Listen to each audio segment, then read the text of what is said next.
uriya uwagirirwa amahirwe yo kwitwara nka perezida wa 16 wa leta zunze ubumwe za Amerika ari we Abraham Lincoln, umugabo ufite amateka atangaje, n'umwe mu baperezida batatu b'indashikirwa bayoboye leta zunze ubumwe za Amerika, kandi ni nawe wagiriwe monima. Jewe nagize amateka, nagiriwe umugisha wo gusura monima yiwe maze nigiraho byinshi bitandukanye, ariko kandi naje gusanga yuko umwanzi wa mbere w'umuntu ni ugucika intege ndetse ukabatwa na kahise kawe, ariko kandi kahise kawe ntikakakubata, ahubwo uzofokasinge ureba your future. Kahise kararangiye ariko kandi ugafokasinga imbere, ariko kandi niwajanwa n'agahinda no gucika intege bizakugora cyane. Uyu ni umugabo ufite amateka yihariye cyane, nashatse kuyasummarizinga mu munota umwe kugira ngo nawe ngutere intege mu byo ucamo.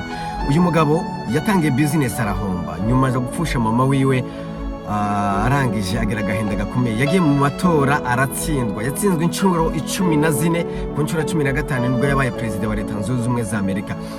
Yasubiye kandi kuja muri business arahomba ndetse afata ideni ry'umushuti wiwe yaryishuye mu myaka 17. Ariko kandi icyo nakubwira, uyu yabaye depite, yitoje ku budepite aratsindwa, yitoza ku senateri aratsindwa, yitoza ku vice president aratsindwa, ku nshuro 15 niho yabaye perezida wa leta zunze ubumwe za Amerika. Shuti, nubwo mbivuze mu isaha imwe, ariko kandi gutsindwa inshuro 14, kuja muri business inshuro 2 utsindwa, kugeza ubwo ufata ideni rikishurwa mu myaka 17, ntugire ngo ni ikintu cyoroshye. Yapfushije mama we, yapfusha umudamu wiwe, yaciye mu bibazo byinshi, ariko kandi ibyo byose yabinesheje kubwo kwiremamo icyizere, kandi akabona yuko byose bizakunda.